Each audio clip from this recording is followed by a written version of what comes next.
Libro de Malaquías. Libro de Malaquías, por favor. Y vaya al capítulo 1, ¿verdad? Si usted no conoce, recuerde que es el último libro del Antiguo Testamento.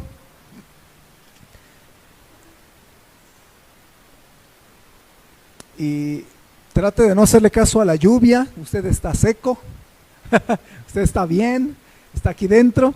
Y lo que me gusta de la lluvia es que puedo tardarme lo que quiera en la predicación. En fin, de todos modos, si terminamos ahorita no se puede ir porque está lloviendo, ¿verdad? Obviamente voy a ser breve, obviamente, ¿verdad? Pero no se preocupe por la lluvia. La idea es que podamos tener un buen tiempo escuchando la palabra de Dios. Vamos al libro de Malaquías, capítulo 1, por favor.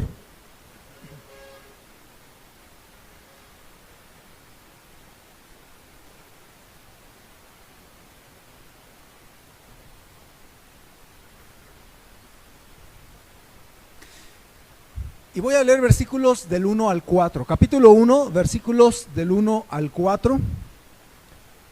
Y quiero que vea qué dice el libro de Malaquías para con Israel. Es un libro para mí muy fuerte.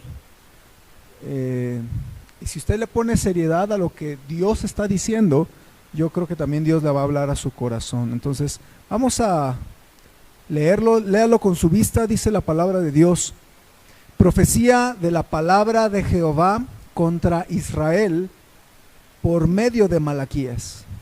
Yo os he amado, dice Jehová, y dijisteis: ¿en qué nos amaste? ¿No era Esaú hermano de Jacob? Dice Jehová, y amé a Jacob, y a Esaú aborrecí, y convertí sus montes en desolación, y abandoné su heredad para los chacales del desierto. Cuando Edom, que es la nación de la cual salió Esaú, cuando Edom dijere: nos hemos empobrecido, pero volveremos a edificar lo arruinado, así ha dicho Jehová de los ejércitos, ellos edificarán y yo destruiré, y les llamarán territorio de impiedad y pueblo contra el cual Jehová está indignado para siempre. Señor, bendice este mensaje, que pueda ser de ayuda a entender tu corazón, entender tu palabra mejor, y que podamos salir agradecidos, convencidos de lo que dice tu palabra y de verdades eternas para nuestra vida. Te lo rogamos. Permíteme ser de bendición a mis hermanos. Te ruego que tu Espíritu Santo guíe la predicación, al predicador, las verdades que se hablen, y también nuestro corazón, para que sepamos qué es lo que tú querías hablarnos a nuestra vida en esta noche. Bendice también la clase de los niños, y que pueda ser una bendición tanto para adultos como para niños tu palabra. Te lo rogamos en el nombre de Cristo Jesús. Amén. Hermanos y amigos, ¿alguna vez usted ha pensado que Dios le pudiera reclamar de algo? Mire, usualmente nosotros como humanos somos los que le reclamamos de cosas. Suceden cosas, le reclamamos, le cuestionamos, le preguntamos a Dios. Gente levanta el puño contra Dios y dice: si Dios existiera, esto no hubiera sucedido. Si Dios existiera, no me hubiera pasado esto. Pero no consideramos que tal vez Dios también tenga a veces algo que decirnos, algo que reclamarnos, algo que cuestionarnos. Por eso yo le puse a esta serie las preguntas de Dios para ti. Y me gustaría decir que los cristianos respetamos mucho a Dios y no lo llenamos de preguntas en el cielo, pero sinceramente a veces también los cristianos, cuando pasamos algo negativo, cuestionamos a Dios, reclamamos a Dios. Yo reconozco, hermanos, hace algunos años, en una ocasión de mucho dolor en mi corazón, en mi vida, yo le reclamé a Dios. Y después de años, yo me di cuenta que era no solamente incorrecto que yo le reclamara, sino que era vergonzosamente, era algo terrible que hice. Yo le tuve que pedir perdón a Dios porque le reclamé. Pero muchas veces lo hacemos en amargura, en dolor de corazón. No creo que esté bien que llenemos el cielo de cuestionamientos o de reclamos, y yo creo que el tiempo nos va a enseñar mucho, pero por lo mientras podemos decir que hay que cuidar nuestro corazón en medio del dolor, para que usted no caiga en estarle reclamando a Dios. Ahora, pero lo que yo le preguntaba es, ¿será posible que Dios quiera exigirte algo a ti, pedirte algo a ti, reclamarte algo a ti? ¿Será posible que Dios esté reclamándole algo a usted como a hijo amado, como a hija amada? Ahora, para mí es algo serio cuando Dios tiene algún reclamo contra alguien. Los papás amamos a nuestros hijos, pero todos los papás sabemos que a veces sí le reclamamos a los hijos. Les reclamamos una explicación, les demandamos hacer algo, les prohibimos, les disciplinamos, les limitamos. No porque no los amemos, sino al contrario, por cuanto los amamos ponemos estos límites. Ahora, en el libro de Malaquías, hermanos, a mí me impacta lo que leímos hace un momento, porque el libro de Malaquías es un reclamo de Dios hacia el pueblo de Israel. Ahora, yo le he dicho que es un reclamo, yo le he dicho que es una exclamación. Ahora vea el primer versículo. Dos palabras a mí me preocupan. Dice la Biblia, profecía, versículo 1, profecía de la palabra de Jehová contra Israel. Quiero que nada más piensen en esa frase, contra Israel. Dios va a dar el libro de Malaquías no para Israel, sino contra Israel. Entonces es muy fuerte este argumento, porque el libro de Malaquías es un reclamo de parte de Dios a Israel. Ahora, por eso yo le decía que usted a veces tiene que preguntarse si no habría algo que Dios le esté pidiendo a usted, que le esté reclamando. Por ejemplo, yo creo que cuando usted le prometió algo a Dios, Dios alguna vez le va a decir tarde o temprano: ¿te acuerdas que me prometiste esto? ¿Dónde está? Yo recuerdo a los 17 años, muchas veces Dios me habló en mi corazón y yo le dije: si tú quieres mi vida para servirte, yo te la doy, Señor. Y yo me rendí a Él para servirle de tiempo completo. Y yo empecé a decir varias veces: Dios, tienes mi vida. Y se escuchó un silencio en el cielo. Sin embargo, cuando había terminado la carrera, cuando ya estaba trabajando,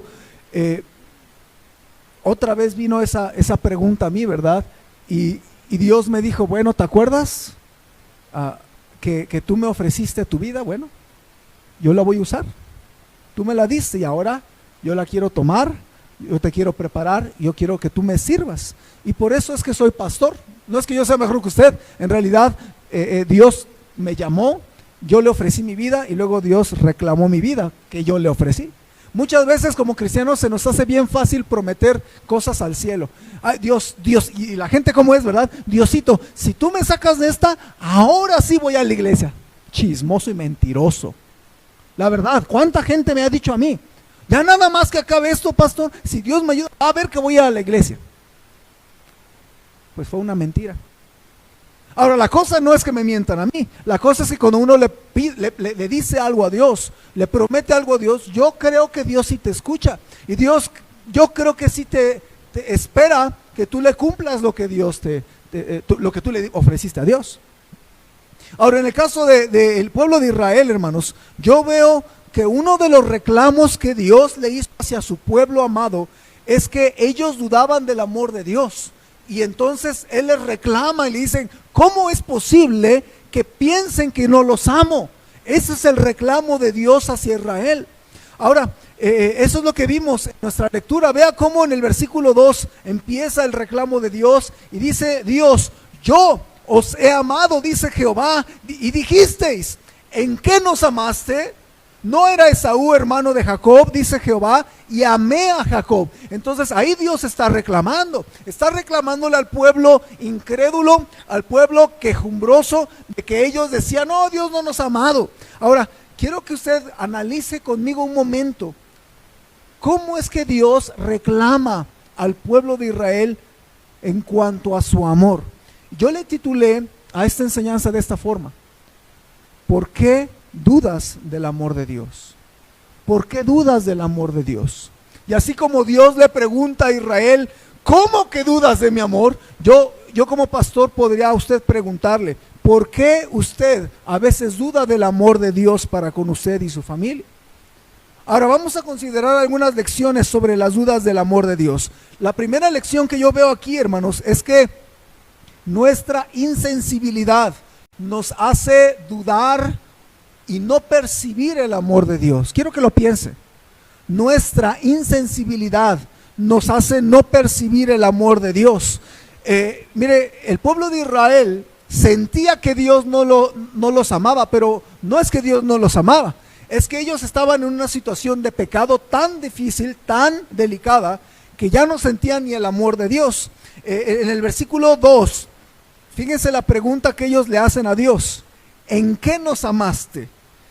La pregunta de mucha gente israelita en tiempos difíciles, a lo mejor la decían entre dientes, a lo mejor se quejaban en la casa, pero Dios, que lo sabe todo, sabe el corazón y los pensamientos, Dios le dice a Malaquías: Malaquías, yo escucho que la gente se queja de que no los amo. Y entonces le dice a Malaquías: ve y predícales. Y va, y lo primero que le dice Malaquías, les dice: ustedes dicen, ¿en qué nos amaste? Y entonces yo me imagino al pueblo de Israel diciendo: ¿cómo sabe Malaquías que yo dije eso en mi casa?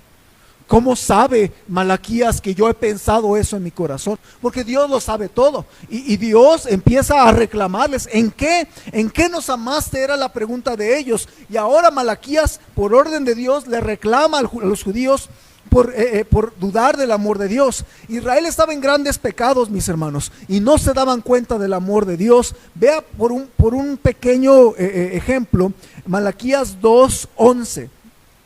Malaquías 2:11 está ahí mismo, ¿verdad? Solamente en un capítulo adelante. Pero dice la Biblia: prevaricó Judá, y en Israel y en Jerusalén se ha cometido abominación, porque Judá ha profanado el santuario de Jehová que él amó, y se casó con hija de Dios extraño. Y lo que está diciendo aquí es, el pueblo de Israel prevaricó, pecó. Israel, Jerusalén cometieron abominaciones contra Dios, profanaron el templo judío, era algo muy sagrado. Y sin embargo el pueblo de Israel lo profanó, lo llenó de altares, lo llenó de imágenes, lo llenó de estatuas de otros dioses que no eran el único y verdadero Dios. Y Dios le está reclamando. Ahora la cosa, hermano, es que muchas veces no nos damos cuenta que Dios nos ama, y la razón es porque estamos llenos de pecado. La insensibilidad viene cuando tú y yo pecamos. El pecado nos hace que nuestro corazón sea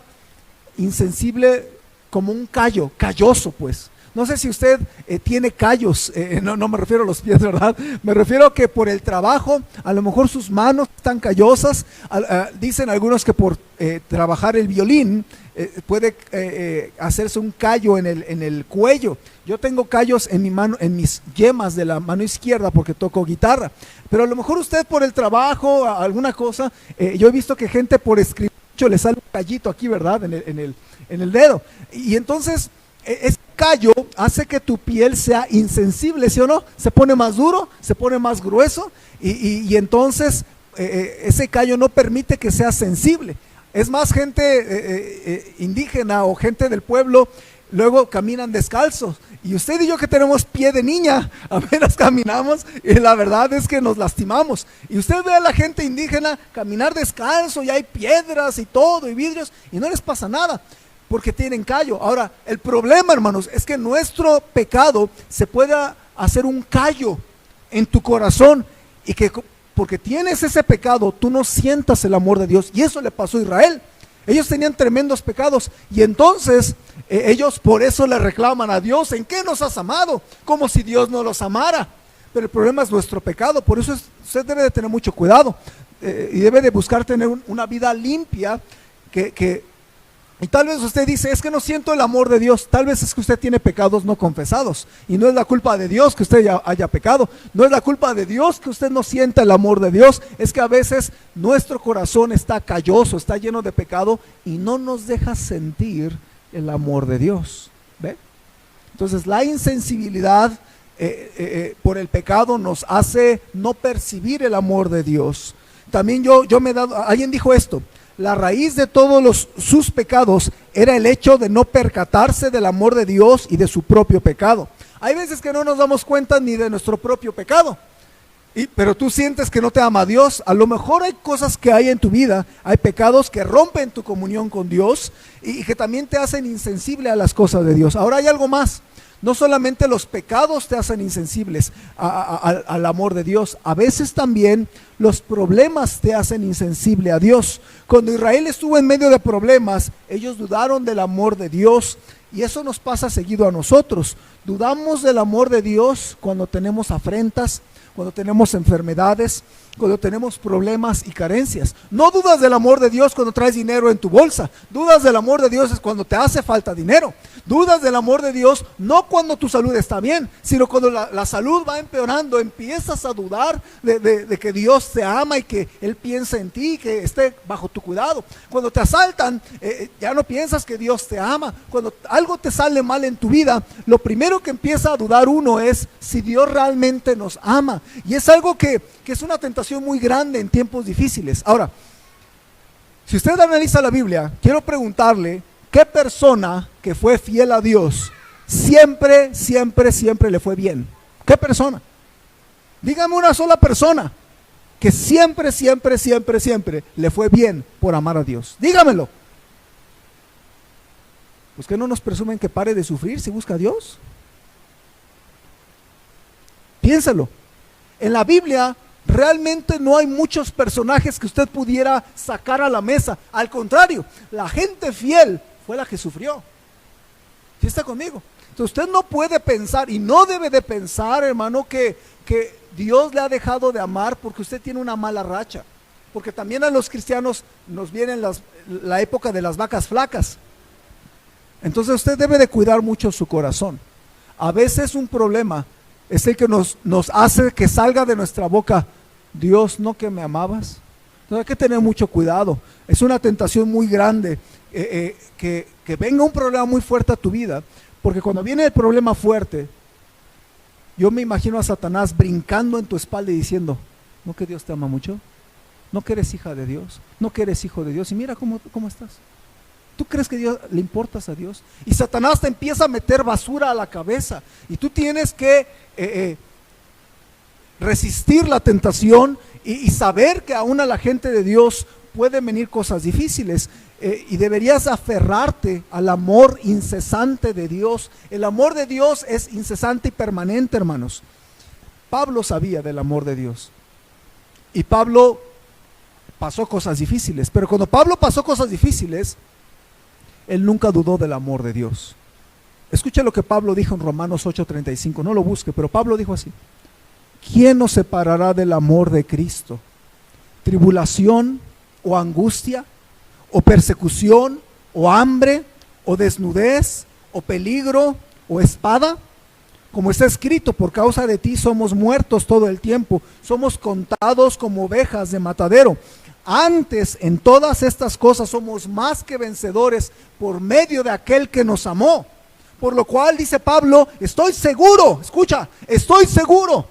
Pablo fue apedreado, Pablo estuvo como náufrago en alta mar, Pablo muchas veces lo quisieron matar, Pablo sufrió de latigazos por Cristo, sufrió encarcelamientos, y Pablo no dudaba del amor de Dios en medio de sus problemas. Pablo dice: por lo cual estoy seguro de que ni la muerte, ni la vida, ni ángeles, ni potestades, ni principados, ni potestades, ni lo presente, ni lo porvenir, ni lo alto, ni lo profundo, ni ninguna otra cosa creada nos podrá separar del amor de Dios que es en Cristo Jesús, Señor nuestro. Y Pablo lo que está haciendo es cuidando su corazón, hermanos, porque a usted le puede ir mal, a mí me puede ir mal, a todos nos ha ido mal, hermano. Nadie puede decir que siempre le ha ido bien y que la vida es hojuelas y todo es color de rosa, hermanos. Eso es irreal.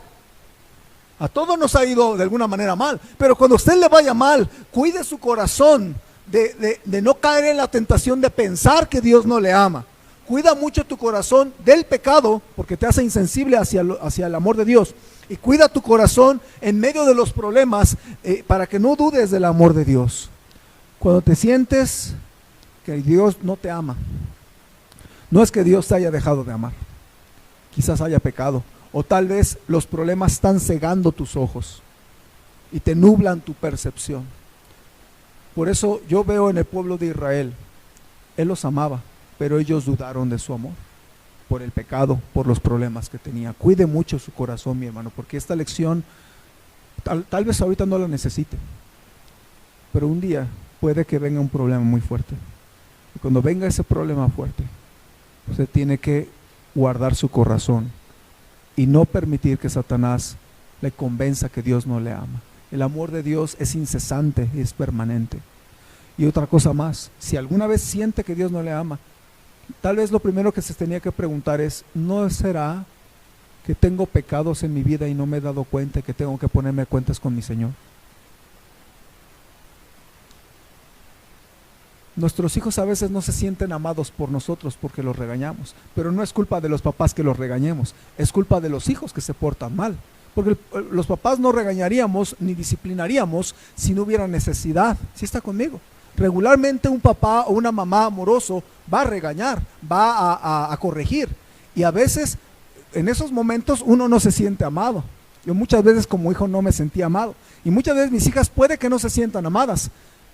Eso no significa que no las ame, significa que se portaron mal y son dignas de que las castigue o que las corrija. ¿Está conmigo? Entonces muchas veces cuando usted siente que Dios no le ama, a lo mejor es que usted no anda tan bien como debería de andar espiritualmente. Entonces tal vez tiene que corregir su vida primero, antes de quejarse del amor de Dios. Por eso yo le decía, a veces uno le hace preguntas a Dios, pero Dios no responde con otras preguntas. Él no merecía la atención de Dios, y sin embargo Dios se fijó en ellos. Por eso aquí dice, ¿que no era Esaú, el hermano de Jacob? Como diciendo, ¿que no debía haber bendecido a Esaú y a los edomitas y no a ti? Pero yo amé a Jacob, dice la Biblia. Dice Dios, yo me fijé en ustedes, aunque no merecían de mí mi amor. Y hermanos, eso me hacía pensar a nosotros. Mire, quiero que usted sepa esto. El pueblo de Israel tenía pecado y no merecía las bendiciones de Dios. Ahora quiero pensar en mí y en usted. Nosotros no tenemos derecho al amor de Dios tampoco. Si usted ha tenido pecado en su vida alguna vez, en el pasado, usted no merece el amor de Dios, porque usted le ha fallado a Dios. Si usted ha sentido que ha hecho cosas que se ha rebelado contra Dios, ha hecho o ha dicho cosas, ha hecho cosas que son pecado, ¿quién se cree usted para recibir el amor de Dios o que se sienta digno del amor de Dios? No lo merecemos. Ahora, estoy hablando del pasado, pero déjeme hablar del presente. Este mes, ¿será que usted le ha fallado a Dios? Y si le hemos fallado, yo le he fallado sinceramente.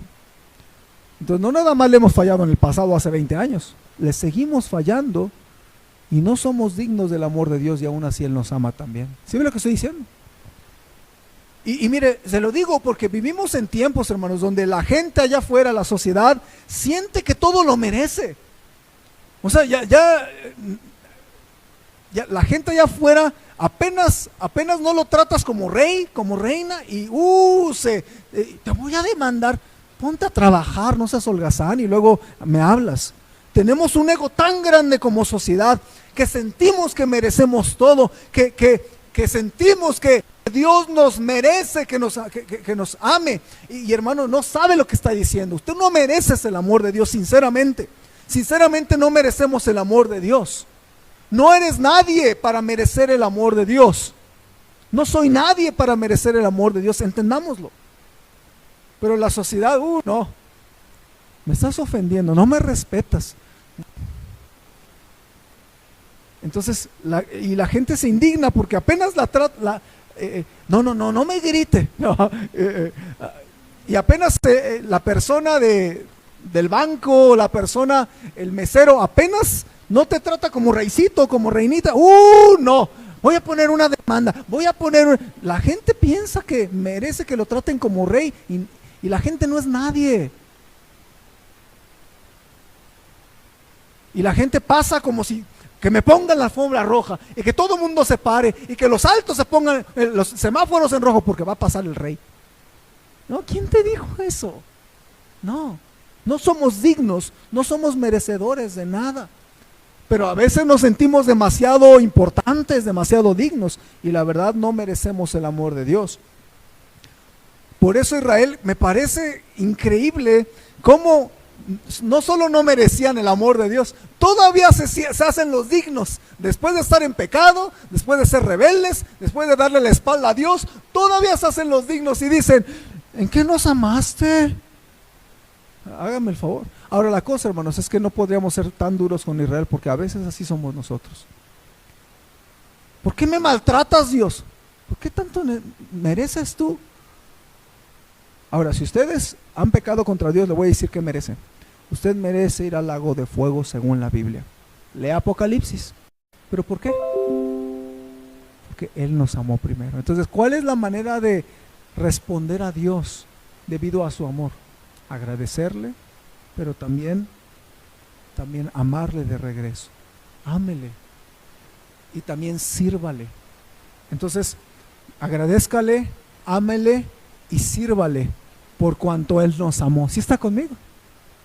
Él nos ama. Ahora, respóndale entonces al Señor. Tal vez en esta noche necesita doblar su rodilla y decir, Señor, te doy gracias porque me doy cuenta que no merezco tu amor y aún así me has amado. O a lo mejor le puede decir, Señor, yo te voy a amar en mi vida, yo te voy a seguir y te voy a amar, te voy a servir, voy a hacer todo lo que esté en mis manos para agradecerte y servirte y amarte por cuanto tú me has amado a mí. ¿Está conmigo? Ahora quiero ir a una última lección. Ya dijimos que el pecado y los problemas causan insensibilidad para percibir el amor de Dios. Ya dijimos también que no merecemos el amor de Dios y debemos estar agradecidos. Pero déjame darle una última lección. Descubre las formas en que Dios muestra su amor para con nosotros. Descubre las formas en que Dios muestra su amor para contigo. Mire, Dios mostró su amor para con Israel de muchas formas. Por eso es que, ¿cómo es posible? No puede ser que de tantas formas, que ahorita vamos a ver varias formas, todavía Israel, con la mano en la cintura, le diga a Dios, ¿en qué nos amaste? ¿En qué nos amaste? Bueno, déjeme darle varias formas y responderle a Israel de qué maneras Dios amó a Israel. La primera es que Dios prefirió a Israel sobre Esaú, sobre Edom. Ya lo platicamos.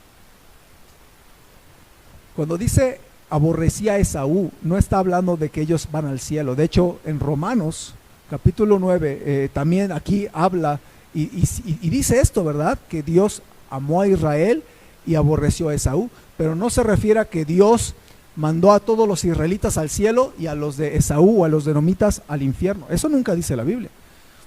Lo que dice la Biblia es que Dios escogió a Israel para que fuera el medio por el cual el Mesías Jesucristo vendría. ¿O de qué nación fue el Señor Jesucristo, humanamente hablando? ¿Mexicano? ¿Japonés? ¿Británico? ¿De dónde fue el Señor Jesucristo? Fue judío, ¿no es así? Entonces Dios escogió a la nación de Israel como un medio por donde surgiría el Mesías. Entonces no tiene nada que ver con la salvación, ¿ok? ¿Cómo va una persona al cielo? Por recibir a Jesucristo, sea judío, sea edomita, sea mexicano, sea de donde sea. ¿Sí está conmigo? Entonces, un judío, no por ser judío va al cielo. No. Un judío necesita reconocer a Jesucristo como su Mesías, como su Salvador. ¿Está conmigo? Entonces, no tiene nada que ver con eso, porque luego algunos dicen que Dios escoge a algunos que van al cielo y otros al infierno, y eso no es así. Dios escogió a Israel para ser una nación predilecta y a través de la cual naciera el Mesías, ¿ok? Ahora, esa fue una buena razón para que ellos se sientan amados. ¿No hubiera sido bien lindo que Dios hubiera escogido a México? Pero no, Dios escogió a Israel. Déjeme darle otra forma. Dios repite varias veces en la Biblia que Dios amó a Israel. Déjeme darle algunos versos. Los puede anotar si gusta. Jeremías 31:3 es un versículo muy famoso que dice que Dios amó a Israel. A veces los cristianos lo usan para decir, Dios me ama. Y bueno, sí, si quiere lo puede tomar prestado, pero la verdad es que este versículo habla de Israel. Fíjense lo que dice la Biblia. Jehová se manifestó a mí hace ya mucho tiempo diciendo, con amor eterno te he amado, por tanto te prolongué mi misericordia. ¿Sí ve lo que estoy diciendo? No habla en realidad a los cristianos, realmente está hablando del pueblo de Israel, ¿no? Y de Jeremías. Bueno, ahí está diciendo, con amor eterno te he amado. Ahora vea Oseas 11. Oseas 11. Ese si quiere ir, vaya, si no lo sabe buscar, ya está ya en la pantalla, ¿verdad? Oseas 11:1 también dice, fíjese, cuando Israel era muchacho, yo lo amé, y de Egipto llamé a mi hijo. Cuanto más yo los llamaba, tanto más se me alejaban de mí. A los Baales sacrificaban y a los ídolos ofrecían sahumerios. Yo con todo eso enseñaba a andar al mismo Efraín, tomándole de los brazos, y no conoció que yo le cuidaba. Con cuerdas humanas los atraje, con cuerdas de amor, y fui para ellos como los que alzan el yugo de sobre su cerviz, y puse delante de ellos la comida. Fíjense, Dios está diciendo al pueblo, ¿cómo me pueden decir que no los amo? Si desde que la nación era pequeña, desde que eran unos cuantos, yo los amé, dice Dios. Los llamé de Egipto. ¿Qué está diciendo? Los sacó de Egipto. ¿Se acuerda con Moisés? Los sacó de Egipto. ¿Qué hizo el pueblo de Israel para salir de Egipto? ¿Qué grandiosa cosa hizo? Si siempre anduvo de idólatra el pueblo de Israel. Israel no merecía la libertad que Moisés les dio. Pero ¿quién llamó a Moisés? ¿Quién empoderó a Moisés? ¿Y quién ayudó a Moisés a sacar al pueblo de Israel? Dios. Una prueba del amor de Dios es que Dios sacó a Israel de la esclavitud de Egipto. Esa es otra forma. Déjeme darle otra más. La historia del pueblo de Israel. El libro de Malaquías fue escrito en el 430 antes de Cristo. ¿Okay? Ahora, para ese año 430, usted si ha estudiado un poquito de historia, el Antiguo Testamento dice que por tanto pecado de Israel, Dios permitió que naciones los conquistaran y se los llevaran cautivos, el imperio asirio y el imperio babilónico. ¿Se acuerda usted? Pero después de algunos años, Dios pone en el corazón el emperador Ciro de Persia, y Ciro dice, pues el Dios del cielo me dijo que el pueblo de Israel ya, que lo deje ir, que se regrese a su patria. Fíjese. Y entonces usted ha leído sobre Esdras, Nehemías, Zorobabel, todos estos personajes que regresan a Jerusalén porque Ciro los deja ir. Entonces, una prueba del amor de Dios es que Dios les da chance de regresar a su patria, ¿sí ve? Y les permite vivir en Jerusalén. Y no nada más eso, hermano. Si usted lee el libro de Esther habla de la casi exterminación de los judíos, porque un perverso Amán, dice la Biblia, un hombre llamado Amán quiere matar a todos los judíos de todo el imperio, pero Dios pone a Mardoqueo, a Esther. ¿Se acuerda usted de la historia? Y Dios salva a los judíos. Todavía hoy, hermanos, los judíos ortodoxos, los judíos conservadores, celebran algo llamado Purim. Y Purim, ponen un candelero de 9 velas. El Purim, no, pero ese es otro asunto. El Purim es una celebración donde los judíos celebran que Dios les salvó del exterminio. ¿Cuánta gente no ha querido exterminar a los judíos? ¿Se acuerda de Hitler y sus guerras? Él quería exterminar a los judíos. Él mató a 6 millones de judíos. 6 millones de judíos es como la mitad del DF, hermanos. No sé si usted entiende. 6 millones de judíos. ¿Okay? Pero no pudo exterminar a los judíos. Yo creo que ahí es el amor de Dios.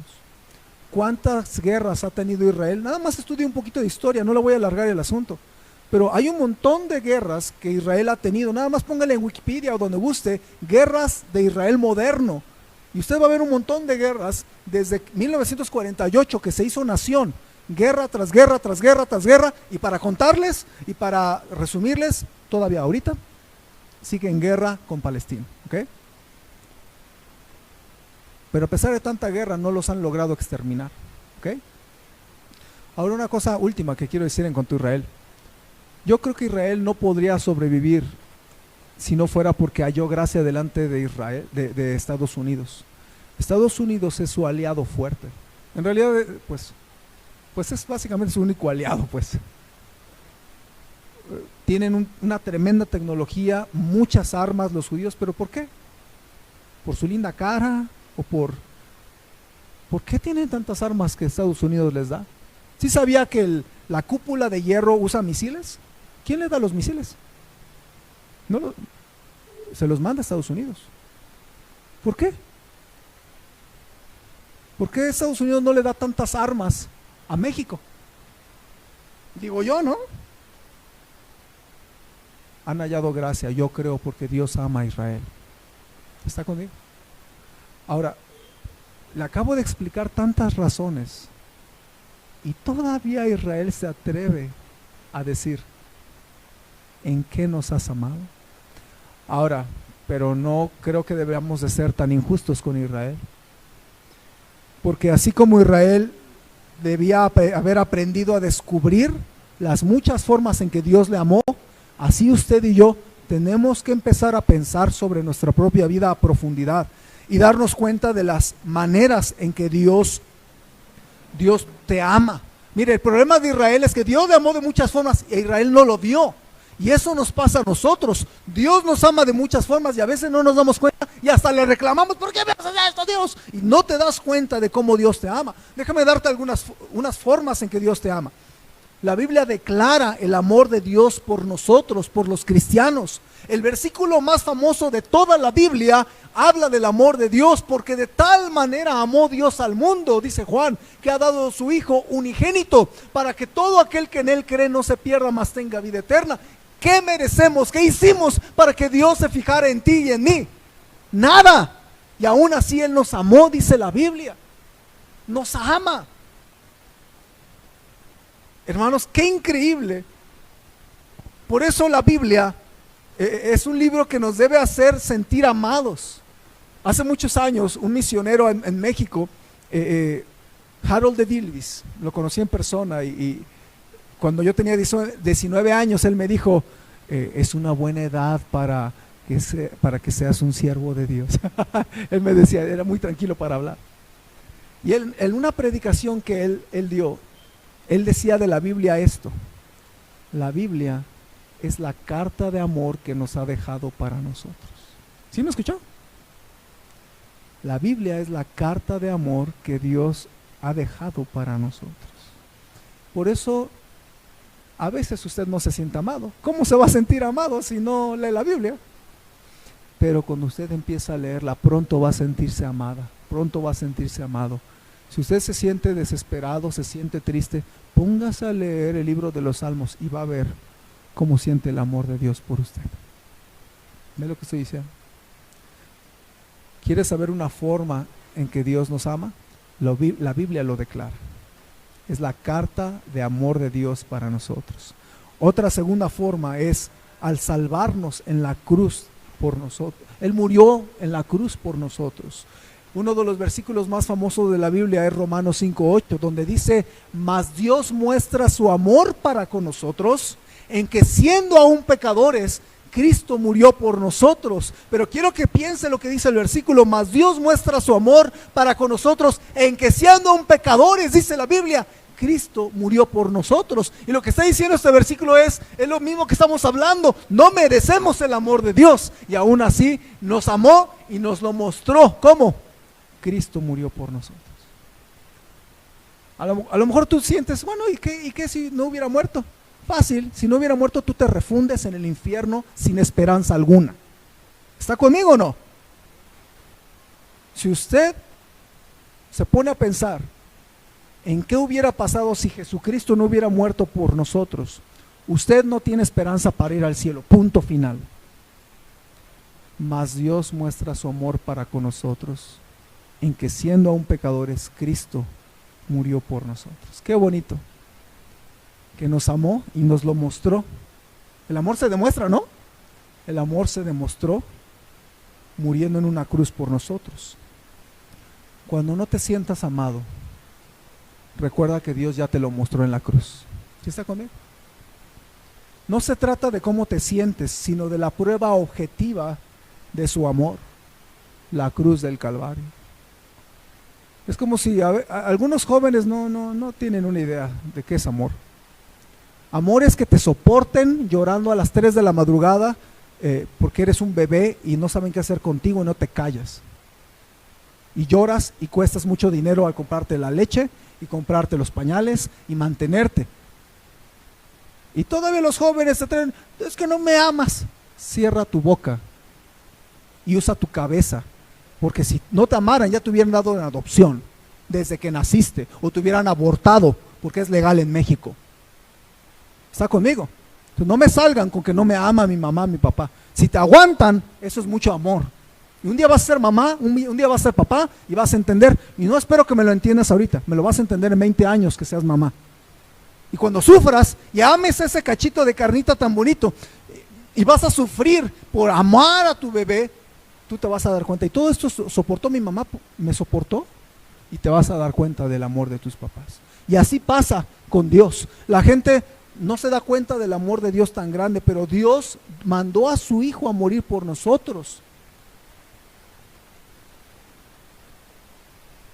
Yo no daría a ninguna de mis hijas, ninguna de 2 hijas, por nadie más. Y si usted no estaría dispuesto a dar a sus hijos por alguien más, ¿por qué piensa que Dios tendría que dar a su hijo por ti? No te equivoques, tú no lo mereces, yo no lo merezco. Pero eso fue una muestra muy grande de amor. Yo no lo entiendo, yo no entiendo cómo es que Dios nos amó. No entiendo cómo se fijó en nosotros. No entiendo cómo se aguantó el dolor de padre de ver a su hijo en la crucifixión, lo golpearon de puñetazos, le arrancaron la barba, lo trataron como criminal, se burlaron de él, le escupieron en la cara y aún así el padre se quedó sin hacer nada y no hizo nada y se aguantó el dolor de padre por amor a nosotros. No me salga con que Dios no le ama. Porque si piensa en la crucifixión, eso es mucho amor. Y si Dios no hubiera hecho nada más por ti, más que morir en la cruz por ti, eso hubiera sido mucho amor de todos modos. ¿Está conmigo? Ahora déjeme decirle una última cosa. Dios muestra su amor para con nosotros con la Biblia. Dios muestra su amor para con nosotros con la crucifixión. Pero déjeme darle una última. Dios muestra su amor para con nosotros de formas palpables. De formas palpables. Dios te dio una familia. Dios te ha protegido de accidentes. Dios te ha fortalecido en problemas. Dios te ha consolado en quebrantos. Dios te ha aceptado y te ha amado con tus imperfecciones, traiciones. Dios te ha aceptado con tus defectos. Y aunque nadie más te amara, Dios te ama. ¿Cuántas veces estamos presionados, llenos de preocupación y de ansiedad, estresados, deprimidos, y Dios nos levanta? Porque Él nos ama. Pero a veces no nos damos cuenta. Déjeme terminar con esto. Yo pensaba en mí por un momento y yo quiero hacerle a usted pensar en su propia vida. Y quiero que se pregunte esto que yo me puse a pensar. Yo me puse a pensar en una forma, además de la crucifixión y de la Biblia, una forma en que Dios ha mostrado amor para con mi familia. Y me puse a pensar y me acordé de algo. Hace 7 años nació mi hija Ariel. Cuando mi hija Ariel nació, mi esposa se puso muy delicada. Ella tuvo un sangrado muy fuerte. Perdió la mitad de su sangre. No sé si usted sabe qué significa eso. Pero tenemos como 4 litros de sangre. Perdió 2 litros, casi 2 litros de sangre. Y yo me acuerdo cuando entré y me dieron reporte y me dijeron: su hija nació con este peso, esta altura, el SGAR, no sé cómo se llama esa cosa. ¿Cómo se llama esa evaluación que dan del 0 al 10? No me acuerdo. Las mamás deberían saber más que yo, pero un número de evaluación. Sacó 9 y todo bien, pero su esposa está muy delicada. Y vamos a tenerla en revisión. Tal vez la tengamos que pasar a otro hospital, porque aquí en este hospital no hay cuidados intensivos. Y yo pues me salí sin entender cómo reaccionar y cómo pensar. Era una posibilidad que ella pudiera morir. De hecho, yo tratando de pensar, yo le dije a Dios, Dios, si tú decides llevártela, pues nos va a costar trabajo y pues me imagino que me vas a ayudar a criar a mi hija. Pero pues yo la pongo en tus manos, si tú te la quieres llevar adelante, pero tú sabes que me gustaría tenerla conmigo.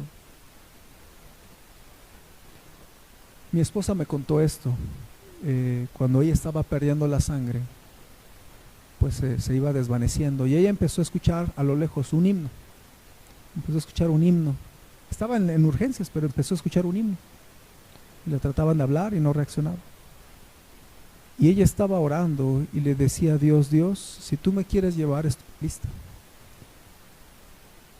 Pero te pido, si tú quieres concederme la vida para dejarme ver crecer a mi hija. Y esa fue su oración. Déjame vivir si es tu voluntad, para dejarme ver crecer a mi hija. Ahora, como usted sabe, mi esposa está bien. Pero fíjese, Ariel y Yadni todavía no saben esto que les acabo de contar. Pero Dios ama mucho a mis hijas, porque le concedió la vida a su mamá. Ellas no tienen una idea qué sería la vida sin una mamá. Pudo haber pasado, sinceramente. Pero Dios las amó y les dio a su mamá, porque no murió en el parto. Y pudo haberlo hecho. Entonces, mis hijas no saben que Dios las ama mucho, porque Dios les concedió a su mamá de regreso. Ahora, ¿por qué le estoy diciendo esto, hermanos? Porque mis hijas aún no conocen bien a Dios, pero ellas ya son muy amadas por Dios y las ha bendecido mucho. Pero eso mismo me pasa a mí y le pasa a usted. A veces no pensamos profundo y por eso no nos damos cuenta cuánto Dios nos ama a nosotros. Y pues nuestra falta de pensar, nuestra falta de agradecer, nuestra falta de sensibilidad, no nos damos cuenta que somos muy amados por Dios. ¿Sí ve usted? Así que yo no sé si a lo mejor Dios le ha mostrado tanto amor y no se está dando cuenta. Mis hijas no saben eso. Un día les vamos a contar y les voy a decir, Dios las ama mucho porque les dio a su mamá. Valórenla, ámenla. Hermanos, mi pregunta para ustedes, si usted logra pensar en algunas cosas en su vida, ahorita, sucesos en su vida, situaciones en su vida, donde apenas ahorita usted se está dando cuenta que Dios mostró su amor para contigo. No seamos como Israel y digamos, ¿en qué me amaste? ¿En qué nos amaste? Hermanos, póngase a pensar, agradézcale, ámele, sírvale, entregue su vida al Señor. Entonces, ¿qué aprendemos nosotros con Israel, hermanos? Bueno, varias cosas. No dudes del amor de Dios en problemas. Quita pecado de tu vida para que puedas sentir su amor. No mereces el amor de Dios y aún así eres amada, eres amado por Dios.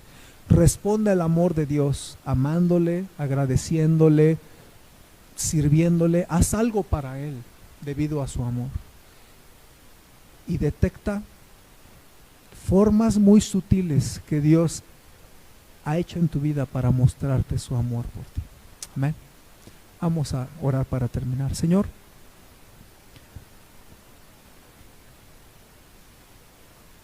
ayúdanos a entender qué tipo de decisiones quieres que tomemos en nuestra propia vida.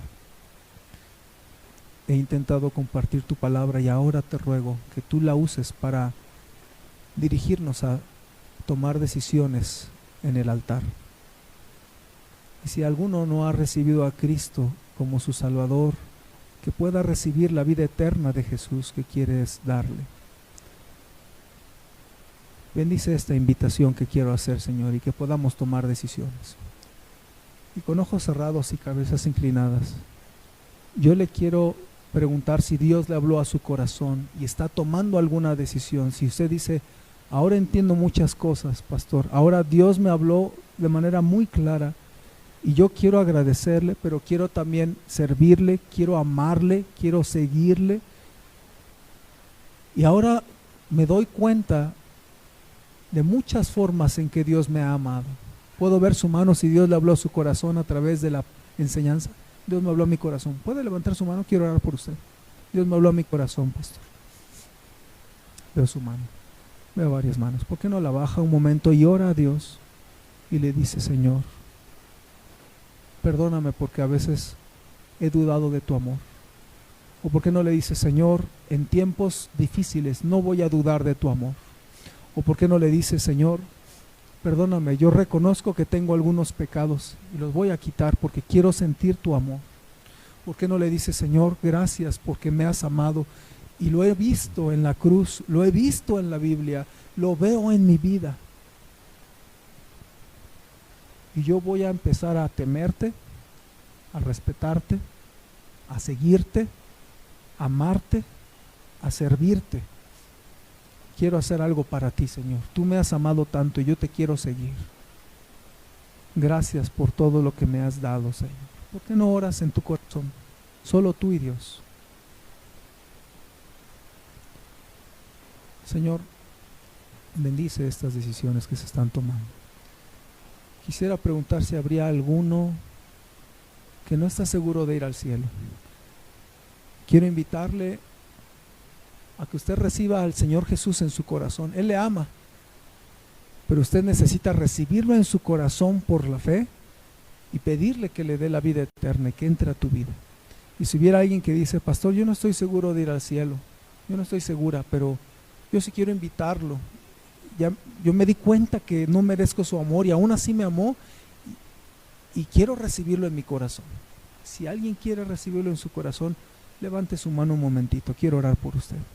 Yo quiero recibir a Jesús en mi vida, pastor. Quiero invitarlo a entrar a mi corazón. Quiero pedirle perdón de mis pecados. Quiero pedirle que entre a mi vida y me salve. ¿Hay alguien así? ¿Puedo ver su mano? Si esa es su decisión, quiero orar por usted. ¿Alguien? Señor, gracias porque este tema con el que estamos iniciando es tan fuerte, Señor, tan profundo para nuestra vida espiritual.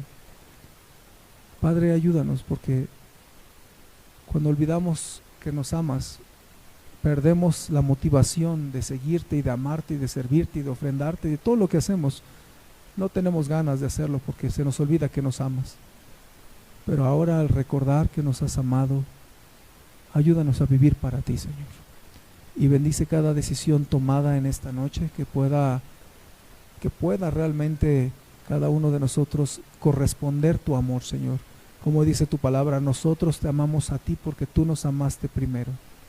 Ayúdanos a guardar eso en nuestro corazón y vivir para ti, Señor. Oramos todas estas cosas y estas decisiones que se tomaron, las ponemos en tus manos, en el nombre de Cristo Jesús. Amén.